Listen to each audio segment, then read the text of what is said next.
All right, guys, welcome to this afternoon. It's now almost 2 p.m. in Kenya on 5th of November 2025. All right, so October has just come to an end on a sad note as Tanzania had a lot of battles from protesters and the kick and pull and push with Samia, their president. Now, from the information that Samia actually shared on the inauguration day, she allegedly indicated that most of the demonstrators were not natives but foreigners. And of course, I knew clearly that with this kind of announcement, the foreigners who are in Tanzania were in hot soup. And I think it's not just Kenyans, but generally foreigners. Maybe it will be so tough for Kenyans, but any other foreigner is in hot soup. So currently, the information that is flowing in indicates that most people who are working in Tanzania, especially Kenyans, they really have to either get back to Kenya or have themselves arrested or even killed. Of course, that's what a dictator does, because they feel like the Tanzanians are ignorant or rather naive enough and they cannot do anything unless they are pushed. Now, one thing that really surprises me, Tanzania has been having the favor of Aga Khan University. I've had a lot of friends studying in Aga Khan University and especially the sponsored master's degrees. I've had several friends actually studying in Aga Khan University, Tanzania, and finishing their studies, then coming back now. I don't know what will happen to them, but from yesterday, I just guessed that things are not going to be normal or as usual in Tanzania anymore for Kenyans and maybe other foreigners right there. When a country has situations of blame, currently, for example, another country that has been blaming Nigerians is South Africa. I don't know if you're aware of that. South Africans have been blaming Nigerians, and of course, some personal communications with individuals in South Africa indicated that according to South Africans, the Nigerian men are grabbing their women, and that was the major fight between the Nigerian people and the South African. So you see elements of xenophobia coming out from very minor aspects. But I don't know, I'm calling them minor. Maybe according to some people, it's major. I don't know. But let's come back to the situation of Tanzania and get to see what the world thinks about the situation. Of course, I just, when I was doing the yesterday's analysis and even previously, I said clearly that if Samia, as the president of Tanzania, believes wholeheartedly that foreigners are the ones causing problems in Tanzania, then that country ceased to be safe. It ceased to be safe for any foreigner. I remember there is a time during the Vifaranga period, I was at the borders of Tanzania, and on the part of Taveta, Taita Taveta, and it was very bad. I used to do kind of run businesses, especially the agro. I could buy like onions and tomatoes in plenty, and then come and sell them. But during that time, it became so problematic that even when you're crossing borders or carrying things, you could be snatched, you know. They could pick them away, and you could be also put in and you had to pay heavy fines. I remember one of my colleagues was arrested and had to pay a lot of money, regardless of the goods being taken back by the Tanzanian authority. So it's a very dangerous zone currently, Tanzania, for foreigners, especially Kenyans, because according to Samia and her administration, the Kenyans have been the ones inciting the fracas in Tanzania. I don't know what you think about this, because for me, I believe that the percentage of those who are actually right on the demonstration end, some of them, if you could listen to their language, they were particularly Tanzanians, but it has turned again, and the blame has been squarely put on Kenyans. So among the families that are suffering, there is one family in Nairobi. Of course, they have lost their son, 33 years old, who was a teacher, and they have been looking for him for 6 days, and up to now, they don't have an idea where he is. So they're urging the Tanzanian authorities to just bring the body even to the border so that they collect. But I don't know what will happen, actually. When matters turn to this, of course, we were talking about these things and people are just saying, why are you talking about it? What evidence do you have? We have people in Tanzania. Both of them were Kenyans and have also taught a lot of students who currently are Tanzanians, and they get to communicate to us because they know we do political analysis, and we also have sensitization aspects. So when we get this information and talk about it, maybe some people think that we are lying. But that is why I don't rush. I wouldn't give information before I kind of cross-check and all that.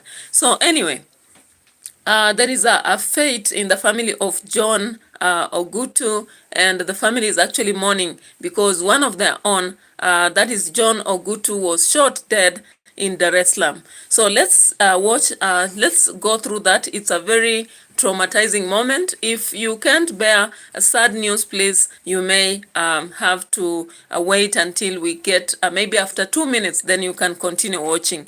But if you can bear it, please, you can listen to this and see what is being shared right here.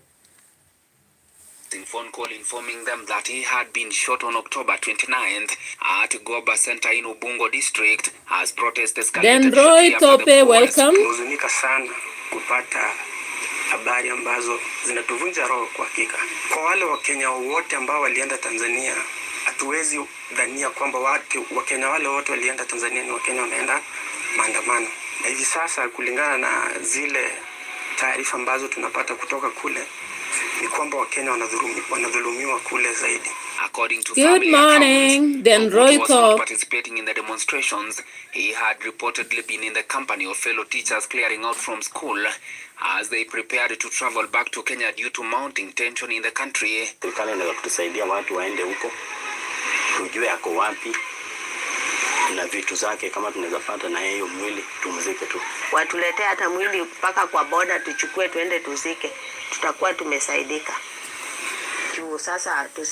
All right, thank you so much, Dendroy Tope, for coming to the channel. I appreciate, and anybody else watching, I also appreciate your presence here.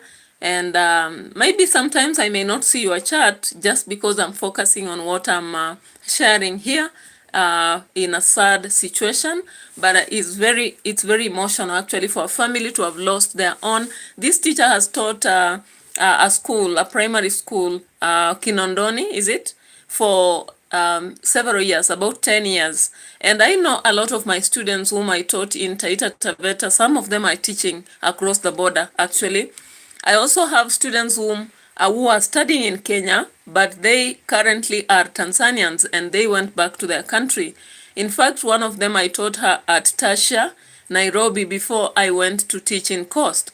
And therefore, and then there are some whom, through relationship with their parents and so forth, I have knowledge about. So it's unfortunate that currently anybody who is a Kenyan in Tanzania is being considered a criminal and, you know, as someone who may trigger demonstrations. Now, Samia, as a dictator, has feared Kenyans. And I'm telling you for sure, she did not start today. She did not start yesterday. If you looked at 2 months ago, Samia actually spelled some of the businesses that most Kenyans have been conducting across the border and even in Tanzania. And she had to to put a cross to any foreigner conducting such a business. Now, when you look at that, it generally tells you that Samia is not ready to actually have such interactions with many other countries. But it's so sad that Kenyans currently are being targeted and shot, killed. Some of them are being arrested and no one knows about their situation. Now let's get to see some information, more information here, because it's actually feared that a lot of people are in trouble. So there is this one here. Gut was among those hit. His body, along with others, was said to have been taken to Mwana Nyamala mortuary in Kinondoni. However, the grief-stricken family now says they cannot trace his remains. Fika asubuhi ya leo alipopata nafasi ya kwenda mchari kutafuta hiyo mwili, hawakupata mwili.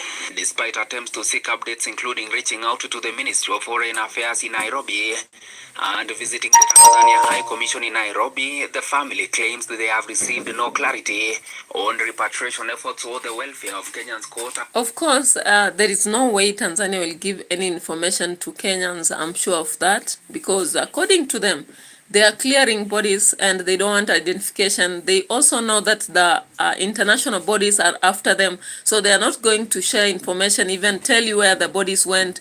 According to some videos that were received earlier, there are some bodies which were carried and dumped in the rivers. So if this happened, that bodies were dumped in the rivers and oceans, there is no traceable way to access these bodies. So maybe the families can just conduct traditional following the burial that normally is conducted, burying the banana plantain as they wait. But the chances of receiving these bodies are very low.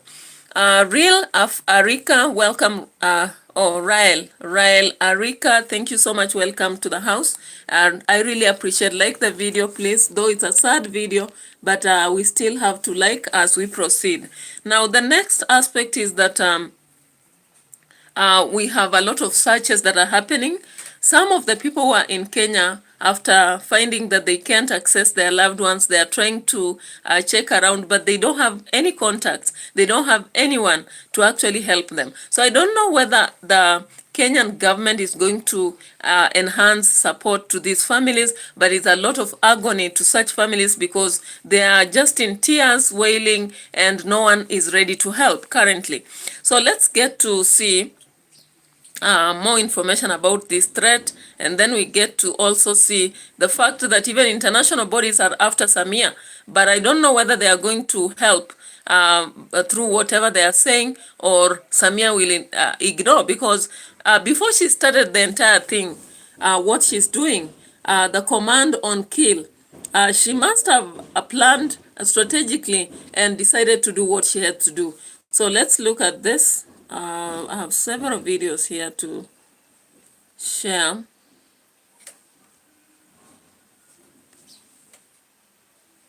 Just give me a minute and let me check to this. Yeah, so there's this video.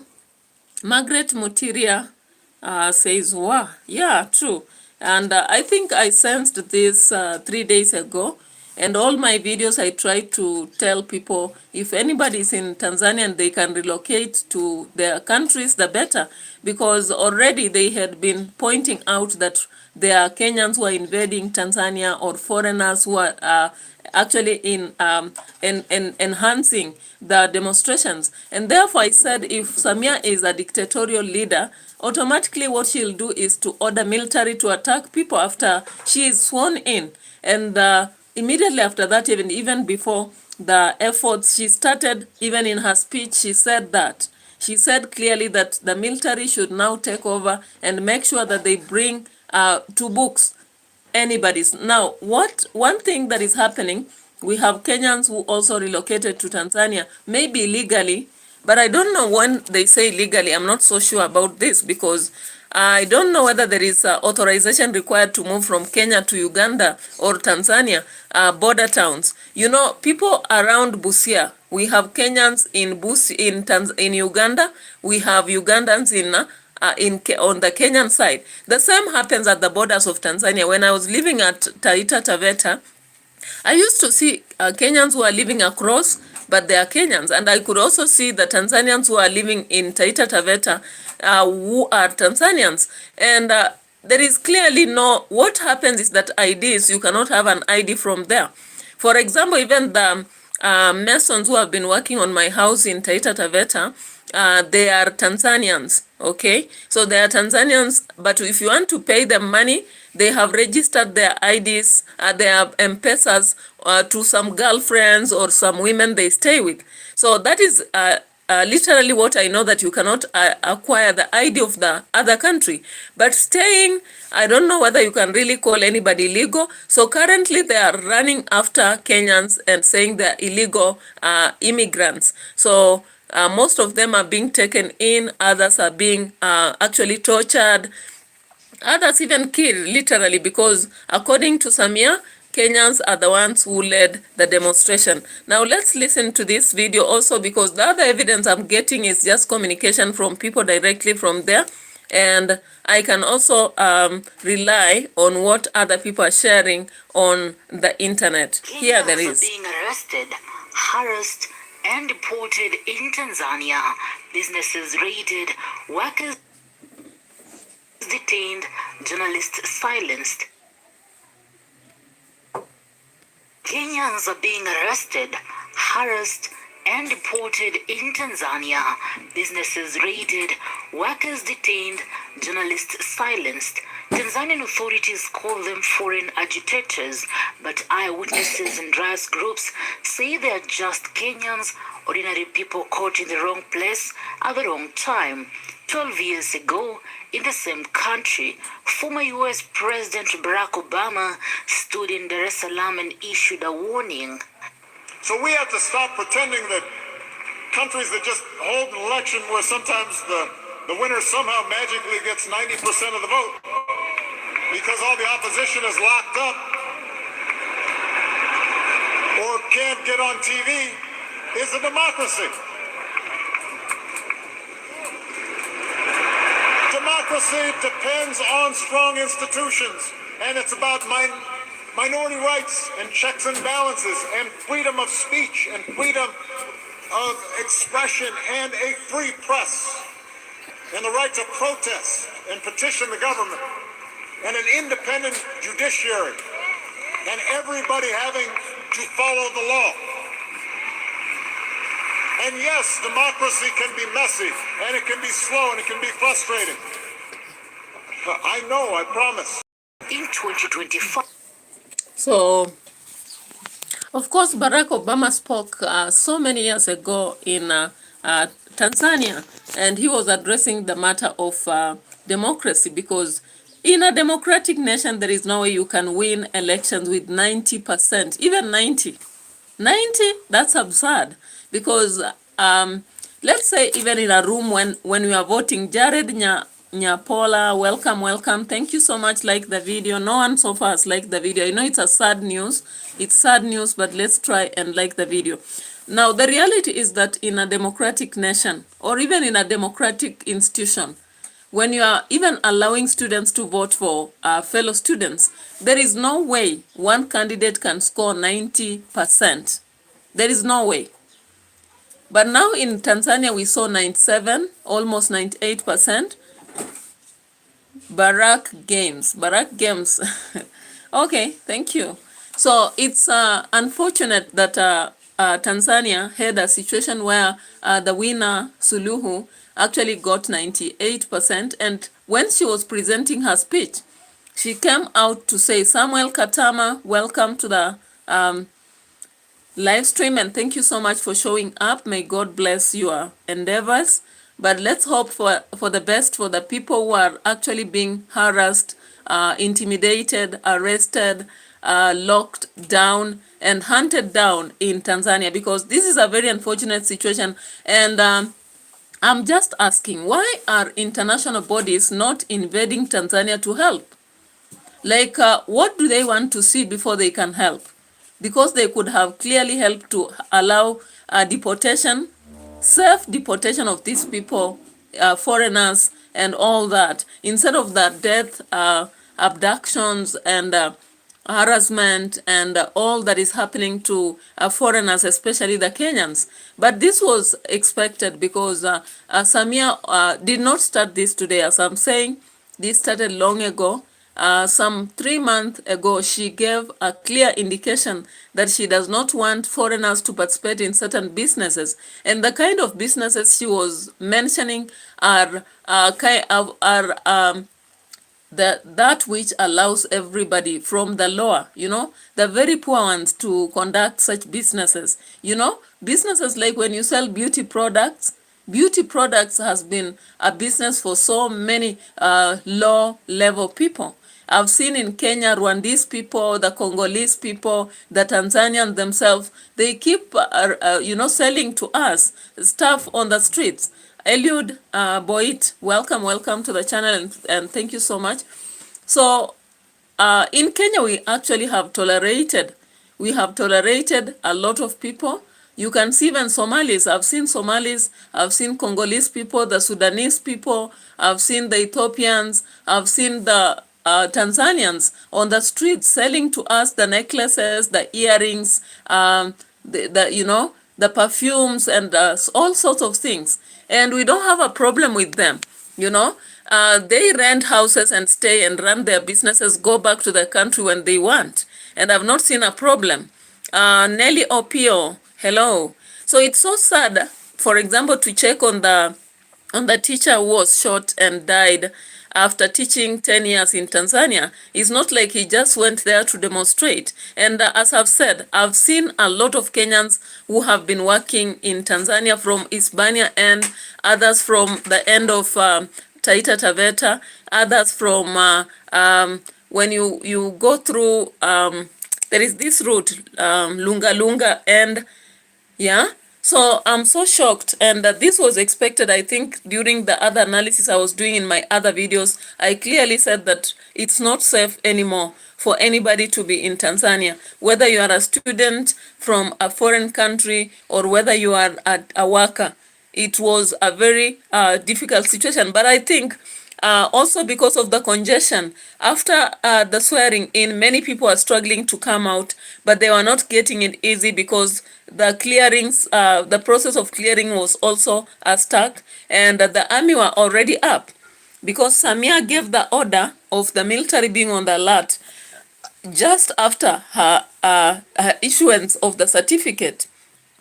And then after that, after swearing, again, she tightened everything and there was security all over the place. I think the analysis I did yesterday, Joseph Nguruko, welcome. Boniface Mwangi, welcome. And any other person on the board. So I don't know, the human rights people, I saw Mwangi, I saw the team talking about the human rights and also revealing what had happened in Tanzania. And I don't know how comes international bodies have not been able to get to Tanzania and save the situation, because if it continues like this, these are what we call xenophobia situation, where they attack foreigners and say that they are demonstrators, but in reality some are just picked from their houses, from workplaces, and from deep even in hospitals. Because now the situation of this guy who has whose family say that he was reported dead. Actually, he's a teacher who has taught there for 10 years. Yeah, but he was picked from when he was with his colleagues after work. He was not even demonstrating. Mathayo Zakaria, welcome. Hello. So looking at this Tanzanian situation actually, and those of you who sat to watch the coronation in Dodoma, it was high military. The Tanzanian military was all over the place. The citizens were not allowed in. It was a surveillance area, and immediately it was done, Samia got into her Porsche vehicle and disappeared with her team. So this tells you she has squarely prepared as a dictator to do what she has to do. She does not give a damn about what people say. So we are only seeing statements from international bodies, and I don't know whether they are really going to be on her. Let's see what, for example, we heard Trump saying something here. Takadiri CEO, welcome to the house, and thank you so much. And I just wish that people should actually speak out, so that the right process is taken. Yeah, the right process should be taken. Yeah, so this is what we saw from Barack Obama, from Trump, and the forces from witnesses today. When that happens, expect the pressure to hit from every direction. And currently, SULUHU Hassan is now being warned to brace for impact. the United States has started hunting her and Tanzania. We're serious about fighting global criminal groups. We need to work with our allies. In a statement that laid bare SULUHU's regime, pointing to killings and rigged electoral processes, Shaheen didn't hold back. This said, Tanzania's ruling party has endangered the safety of its and tourists in the country. After these fraudulent elections, the US-Tanzania relationship must be reviewed. What does that mean in the coming days? Trade rival by the US. How big of a is China? It's like everybody else. We're a threat to them too. And the aftermath of this bloody election may be just the excuse the US needed. Samia Suluhu Hassan, critics say, is now a marked person. Yesterday is completely illegitimate, and therefore Samia Suluhu Hassan is an illegitimate president of Tanzania. She should not be recognized by anyone in the world as president of Tanzania, because right now Tanzanians have not done election, they have not elected anyone to lead them. This goes also to those claiming to be elected as members of parliament or councillors. Meanwhile, within Africa, Suluhu is already facing stiff resistance, trying to convince fellow African leaders that she won.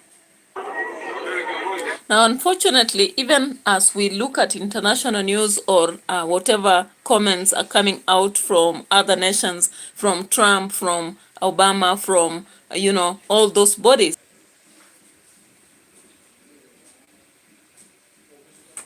Okay, so William Kamau, I don't know. Samia, stop interfering with my internet. All right, I have to say what I have to say. So William Kamau is saying Africans and Kenyans will give the citizens material help and refuge, but Tanzania have to sacrifice their all, including ultimate sacrifice.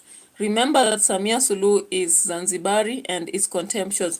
Of course, this was a statement that was released, I don't know, yesterday. I don't remember who said something about Zanzibari aspect and indicated that she doesn't care what will happen to Tanzanians. No wonder she's doing what she's doing. But at the same time, I really have to condemn what she's doing, because you cannot squarely go and attack foreigners. All foreigners now are being hunted down by military. As long as you don't have the Tanzanian ID, you already considered the demonstrator. So she's trying to sell the narrative, she said in her speech, that the foreigners are the ones who caused fracas in Tanzania, which is a lie, because as I've said, being a border town, like places like Dodoma, we've seen the borders, like just across the Taveta side or Hispania. We have a lot of Kenyans who are there running businesses, they have shops and all that. So you cannot just come out and say that all the people who are there went to demonstrate. Those people have been living there. I know a family which has lived in Tanzania almost for 20 years. 20 good years. Their grandmother went there, worked, and then she had children. They also grew up in Tanzania. They studied in Tanzania. They work in Tanzania. So I don't know what will happen to such a situation, So Tanzania has actually become a bloodshed front, and they are willing to go to all limits and make them suffer. And that is why I look at AU. AU is such a failure. AU is such a failure because when I look at Mahmoud and what he said, he was the first to congratulate Samia after saying that they regret the death of people and the suffering and the demonstrations. The next thing was to appreciate and congratulate Samia, then turn up in the event, the coronation. Also, I don't know why Kenya was such a bland that we saw Kindiki, our own vice president, going to Tanzania to actually, show that there is success there. And he sat there all through the inauguration process, watching as Samia was speaking and spelling information such as the people who were arrested were foreigners, and we are going to rain down on every other end to check on what is happening. And I think when I look at the diplomatic relations between Kenya and Tanzania, there's been a problem for a while. So I don't know how Kenya could have actually been caught up in this and quickly allowed Kindiki to go and attend, and Kindiki was seated right there. No wonder Gloria Orwoba was rightful to say yesterday that Kindiki deserves to be impeached, because he represents us. He represents the fact of keeping our security. But then he went, and now Kenyans are facing all this. Now, let's see. It is possible that Tanzania may be facing sanctions, and even though they are saying that we have foreigners targeting their minerals, is that really?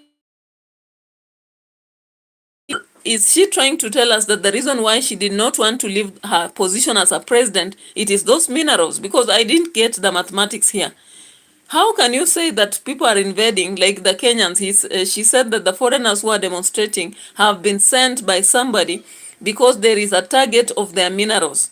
Now I'm like, if minerals are supposed to be taken from a country, I think the only people who can be interested are Americans or Chinese people. And of course, Samia made relationship with China, and there was a conflict between China and America in the process. But if you look at that, then you cannot tell me that Kenyans have been sent by America to actually demonstrate in America, in whatever, in Tanzania. Majil TV, welcome to our channel. Thank you so much for showing up. And guys, remember to subscribe also. I've just been overwhelmed by this sad news, and I'm not reminding people to subscribe to the channel. But take your moment or also subscribe to the channel, because it really means a lot to me as a content creator, because I keep doing a lot of content. In fact, today I'm supposed to do another content also on political end, especially focusing on Kenyan aspects and other countries. So thank you so much for keeping up with me, and subscribe to the channel. Kopo Lowuo. So there is Majil TV who says add me. I'll consider that. Then Kopo Lowuo says watching from Liberia, West Africa. How is West Africa? I hope it's fine. There were some problems, not Liberia though. That was Cote d'Ivoire, and Cameroon had problems, but I've not seen problems in Liberia recently. But I'll be checking on political ends also in Liberia, because I really want to be updated about Africa at large. Africa should be our, a place we are proud to be. So that if I decide to step out of Kenya today, I'm free to go to Liberia with my passport, travel around, see the good sceneries, and come back without a problem. But now I'm seeing Tanzania creating such a problem, so that we cannot even have ease to just go to Tanzania and enjoy the vicinities, the sceneries there, and all that they have. I don't know, for whatever reason. Anyway, let's check on this. Kijana, vipi? Washamaliza kubumba bumba?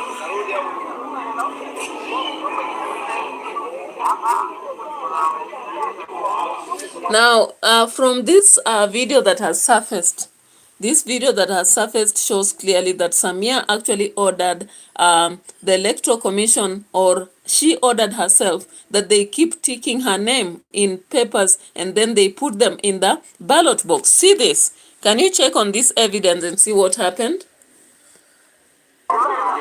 Samana sisi tumefanya hivyo, hapo natuambia tusiweke hivyo. Kwani ndio mwanamke mdogo unaona kama fanya nini hivyo? Kisa kucha sisi. Natafuta kijana moja hivi, kwa wapi? Kijana. That's not it. Her regime is now... All right, so you see clearly that even though they are arguing that she was voted in, but we cannot really believe that. Yeah. The reality is that the ticking of the papers was just done randomly, and there's a video there. Of course, there were people who were taking those videos secretly, because if they could be seen, they could be dead. And they kept ticking, and then that's why you can see that they were announcing different places, even where the voter turnout was 0. But still they were votes, because she had done what she had done. Okay? So Kenyans are being killed. They were killed in Tanzania, and maybe other foreigners will suffer the same, which is unfortunate actually. So bodies have been dumped in the ocean and rivers and all that, and some in forests from the information that is coming out from there. And maybe with time they'll be able to establish this, but I just don't know how. Because if she's taken over the leadership of the country and she's in charge of the military and everything that happens, she can do anything she wants unless international bodies invade early and save the situation. Jimmy Kariuki, welcome in the house. Thank you so much for showing up. Like the video and also subscribe to the channel if you're new. I know so many of you are watching, but you have not subscribed to the channel yet. So I'll encourage you to subscribe to the channel. So let's check something else here. Showing police officers dressed in civilian clothing, randomly shooting people even inside. Kopo Louwo says one Africa, one destiny, one passport, no visas. I just hope this should be the situation. But looking at Tanzania, I don't know whether this will be a way to go, because people will be even scared to go to Tanzania. That's I'm sure. Maybe it will take some time before people now celebrate and go to Tanzania to watch Serengeti and Kilimanjaro, among other places, museums and what have you. But currently, Tanzania will be a feared place because it's a hotspot, especially for me as a Kenyan. I wouldn't easily want to cross the border, however close it is to me. Peter Kimani, welcome in the house. So remember, people are being shot randomly in Tanzania, even before, during election and after when demonstrations were happening. I just want you to see this. This is what was happening.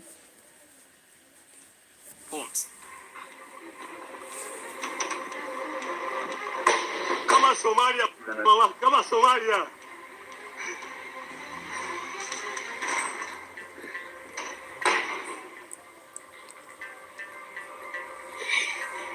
Kama Somalia.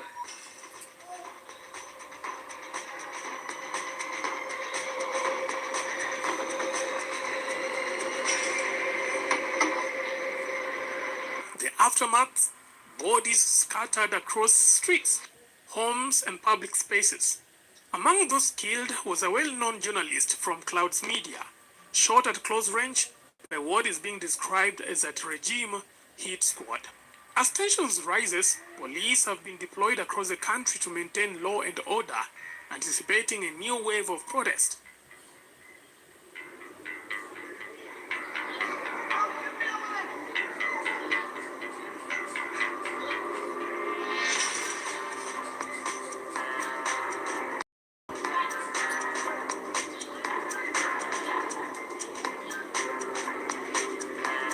But the question Tanzanians are now wrestling with is direct and unforgiving. Are they ready to forgive Samia SULUHU for the bloodshed inflicted?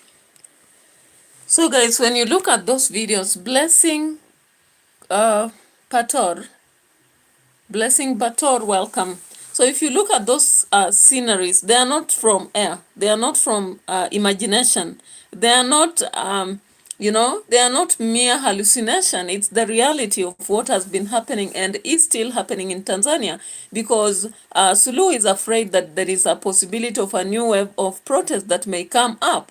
So what she has done, she's planted military all over the major towns, especially the towns which had the specific demonstrations. Remember, she mentioned all of them during the speech she was giving, and she ordered directly that regional officers in charge of security should deploy officers to go and make sure that nothing happens.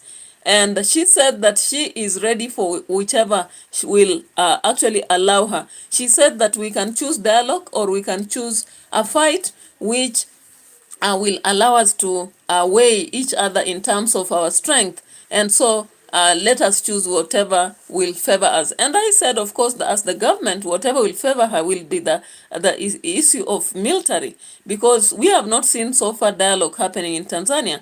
However, in an unfortunate situation in all this is her decision to have the foreigners picked from their houses, picked from wherever they are, hospitals and all that, to be some of them killed while others are tortured, maybe forcefully made to accept that they participated in demonstrations, because she wants to sell that narrative to the world. She wants the world to sympathize with her and think that indeed she was a victim of circumstances. She wants people to understand out there that it was not Tanzanians per se who didn't want her, but the foreigners. So that is why she's making such efforts. Maybe possibly she wants to arrest even those people who have been in houses and go make them look like they are the people who incited Tanzanians to go to the streets and actually also went to the streets. And at the end of the day, even the international bodies will lack a voice to say that indeed Suluhu is not rightfully elected. That is what I think it's pushing her to do all this. Because I don't understand how you can really see a leader who is really patriotic and loves the citizen, the way she had said during her speech, who really focuses on development and really loves even the neighboring countries. I don't see how she can choose to do what she has done. But maybe she believes also because Tanzania has minerals, it doesn't really need Kenya, maybe, or any other person, according to her, because I don't see why this is happening. Wakusanye ndugu zao wote kwenye kambi za jeshi na wao wakaishi huko. Tuambie, it is time. You have to go, mkakae jeshini. Mkakae kama Samia. Na kusitokee jimbo lolote wakampokea mbunge au kinyago cha udiwani. Alafu tuone kama sisemu itopariti. Lazima tuanze kukata matawi, mashina, tuanze kupambana. Kuna wachungaji, watu wa Mungu washatupa God. Yani kama maka moja kama vimba mashavu kanaua watu, kanachukua mavideo ya najisi, kanafanya nini, kanaua kila mtu. Alafu kuna midude hapo imekaa heti kama tiku ya CCM mayasi. Yani unakuwaje kama tiku ya CCM, kuna mchizi mmoja linaua watu nchi nzima, wamerundikwa kwenye matoroli, alafu eti ni mgeni. Yeye mbona ni mgeni Tanganyika? Wageni sisi toka lini Tanganyika hatutaki wageni? Yeye ni nani wa kutuamlia kuja huku Tanganyika? Yani huyo Samia amekuwa nani mpaka kufika hatua hii ardhi ambayo ya kuzaliwa? Hataki wageni kama nani? Mkataba wetu na yeye sio kuzuia watu kuja katika nchi kama wapo. Lakini hakukuwa na wageni. Unaua ndugu zetu afu nasema umeua wageni.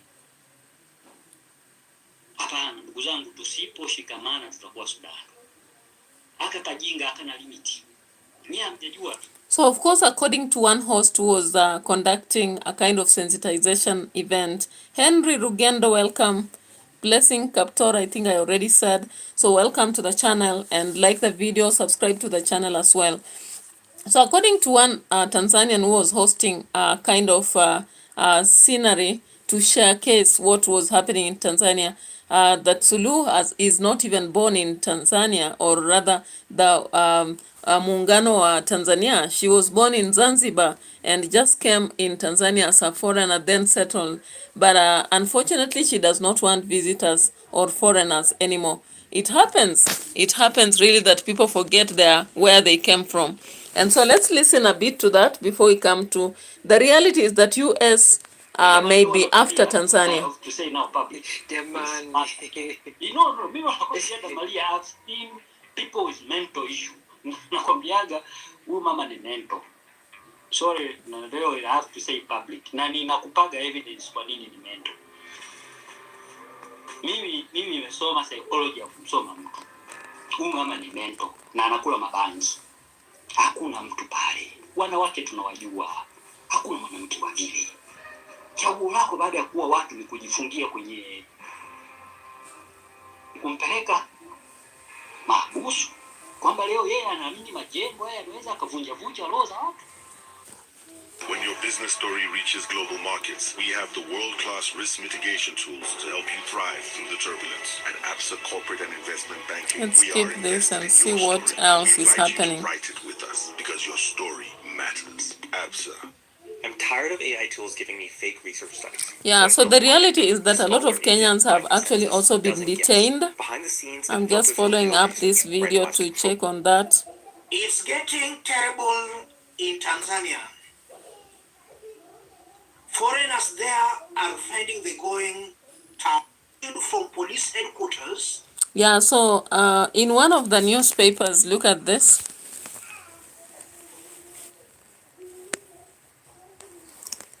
So that newspaper actually shows clearly what is happening. Tanzania has unleashed a ruthless crackdown on foreigners innocently accused of stalking post-election, with police and soldiers raiding lodgings, tightening borders, and detaining East Africans without cause.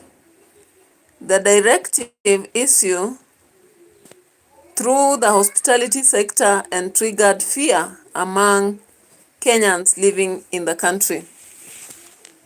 So of course, this is one of the newspapers that came out, and you know, even if you are maybe as a tourist in Tanzania and you are caught up with the situations, now they have ordered that they have to check in hotels, they raid lodgings, they also tighten borders, and if they find you, then they are supposed to detain you. Okay, so it's actually a very sad situation. So we've had soldiers stopping people and searching vehicles, you know, and some people are being asked about Tanzania, why they stay or what their mission is. Okay, so even though people have valid permits, maybe they were there for a certain period to deliver some goods, they are being claimed to be foreigners who are illegal there, and they have made them to sleep on the tarmac. Some of them are being forced to sleep on the tarmac, and they are being cocked guns on, pointed at them, which is very terrifying. So such situations are very sad, but the reality about Tanzania actually is that, yeah. Which Kenyans to destroy. Yeah, so the total chaos that are happening in Tanzania are very serious.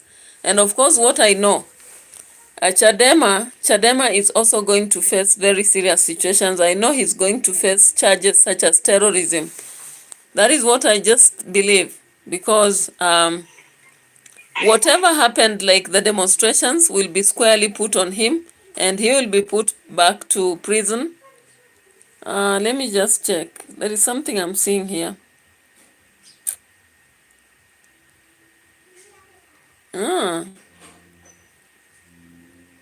Yeah, you can imagine that the chairperson, vice chairman, is charged with terrorism. Actually, I can see that here. Tanzania opposition says vice chairperson charged with terrorism. That was published today by 11:31. Imagine. So the Tanzanians' main opposition party said that its vice chairman has been charged with terrorism. That is days after the post-election violence has shaken the country, with very many people dying in the process. Yeah. So it has been said that the police transported Heche. You know Heche? That is the vice chair. Yeah. So Heche has been transported from the Dodoma to the coastal Kinondoni region, where he has been charged with terrorism. And of course, according to them, he refused to write a statement, but would exercise that right immediately after being taken to court. That's what he said. It was very unclear when he would appear in court, according to Chadema and opposition party.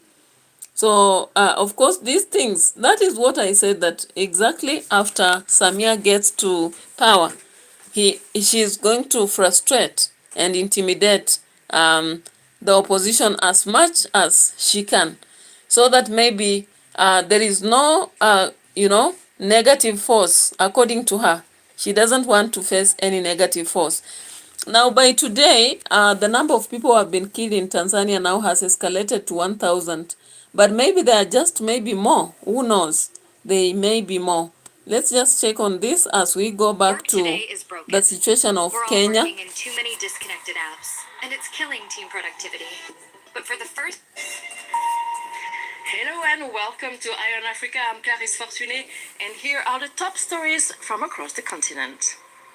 In Tanzania, the opposition says that security forces secretly dumped the bodies of hundreds killed in post-election protests. Human Rights Watch condemned the crackdown and urged accountability. The US says it's very engaged in Sudan's ceasefire talk. The Sudanese army chief is expected to The opposition party, Chadema, says over 1,000 people were killed during last week's election violence and accuses security forces of secretly disposing of bodies. For the past few days, we heard the reports that police are going in various hospitals, bodies of those who were killed during the protests. And we hear some of them are being buried in mass graves. Okay, so these are the things that we want the international board like the UN to come and establish. Western governments, including the UK, Norway and Canada, say they've seen credible reports of a large number of fatalities, while Human Rights Watch has condemned what it calls a violent crackdown. Tanzania elections that have just concluded were clearly marred by violence. We've seen reports of abuses by the security forces, killings, the use of live ammunition, as well as tear gas against protesters. President Samia Suluhu Hassan was inaugurated on Monday after being re-elected with almost 98% of the vote. She's blamed outsiders for the unrest. Most of the youth that were arrested doing bad things came from outside Tanzania. All right, so of course to the external world, you understand what I'm trying to say here. To the external world, if she keeps that narrative and she keeps arresting people who even went to live in Tanzania as workers, then maybe collects a number of them and says that they were foreigners who demonstrated. Maybe the external bodies will believe this and she will be safe from ICC charges that most people think she's supposed to face. Yeah? Yeah, so I just hope that God will bring everything to books and she will not actually escape whatever she is trying to conduct, because it's unfortunate, it's inhuman. I don't know how to call it, this kind of atrocity. We've of course seen the talks from the end of Obama and Trump and all that, but then what we are saying is, what is the solution? What is the immediate solution to the citizens, to the foreigners and all that? Yeah. I'm just trying to check for the last video on this before I come back to the aspects of Kenyan politics, because we were supposed to mix Tanzania and Kenyan aspects. Where is this? Yeah, so remember that during a swearing in moment, actually Suluhu had to hire a death squad, you know, for the swearing session. If she is really sure that she was elected by 31 million people, she wouldn't have had to do that, because foreigners are not, the percentage of foreigners in Tanzania, you cannot tell me that overwhelms the citizens. Yeah? But the crackdown that is really targeting Kenyans is a terrible one. Yeah? Yasambaze kwenye mitandao ya kijamii yaonekane yametokea kipindi hiki au muda Varul, hello. This is not new. In May 2025, Kenyan activist Boniface Mwangi and Martha Karua were detained while attending Tundu Lissu's treason trial. They were tortured, humiliated, and deported within days. Amnesty International called it blunt violation of regional law. What is different now is the... Yeah, so when we look at the, of course, when we look at what Tanzania is doing, as I've said, I've repetitively said on my channel that Suluhu has done this for a long time. Of course, we saw Martha Karua, Boniface Mwangi, among others, being violated. Vedat Viral, Kenya is my country. All right, so look at these people here. And of course, they have come out clearly to talk about human rights.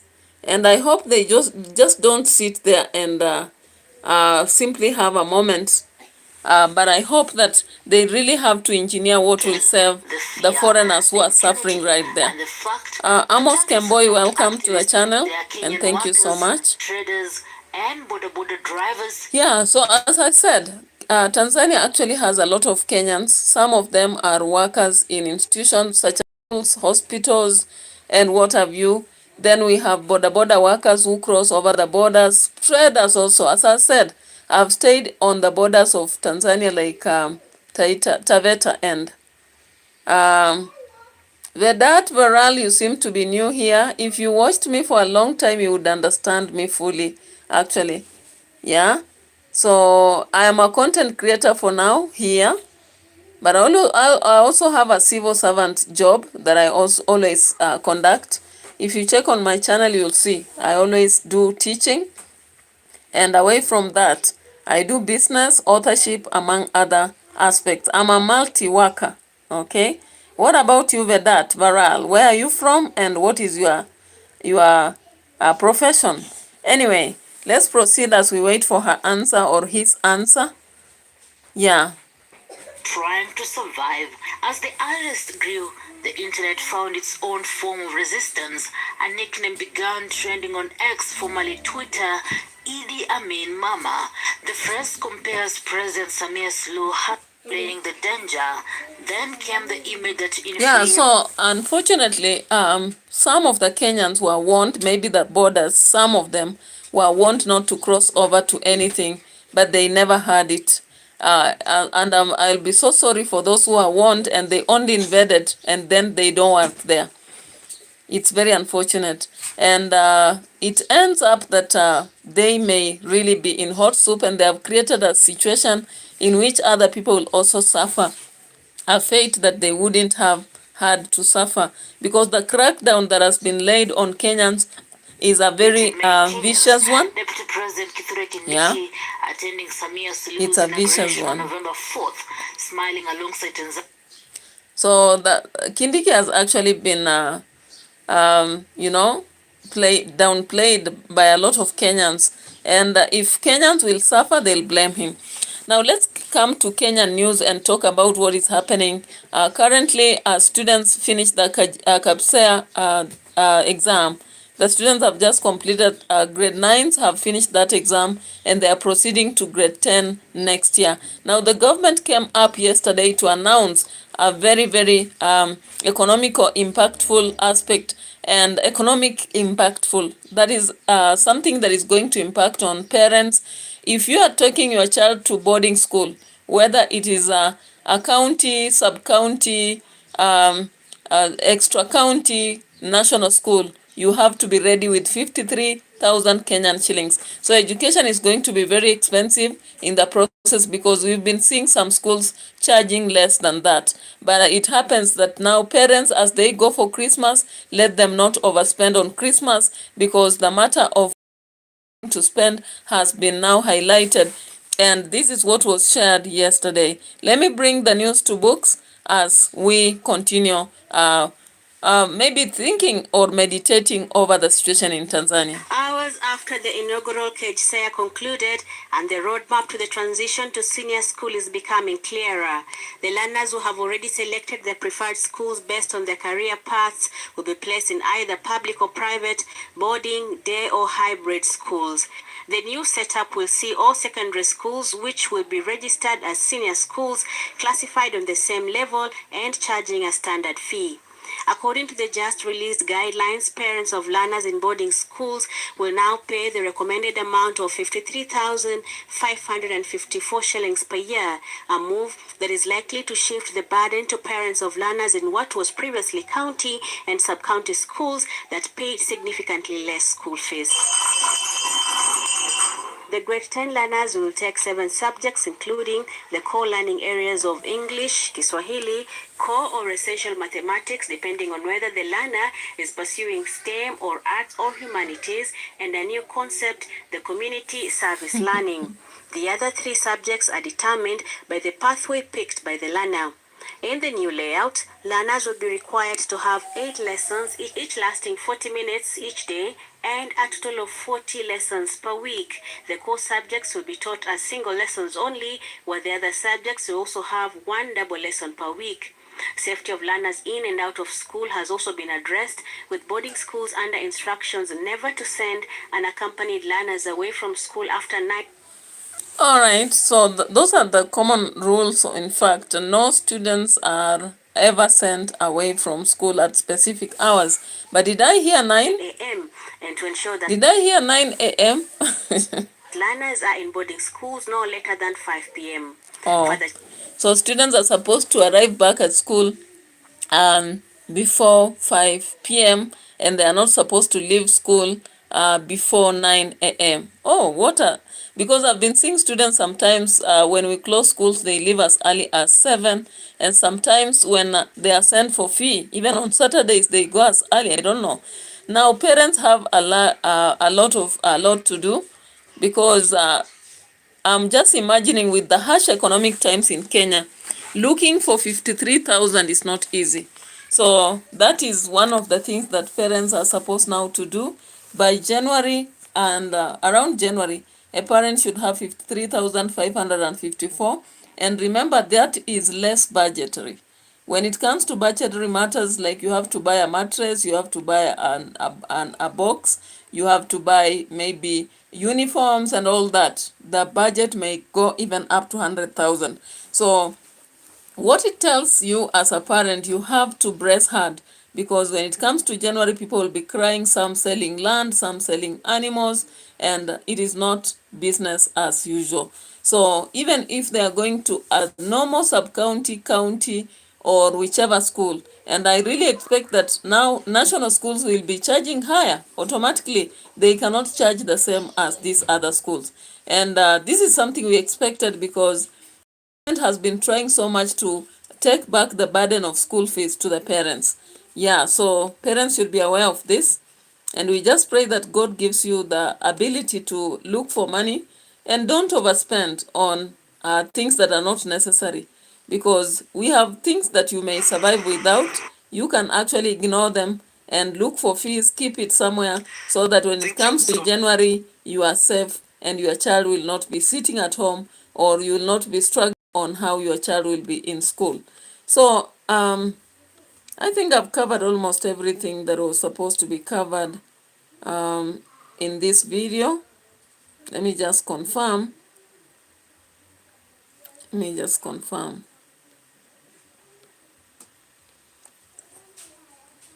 me confirm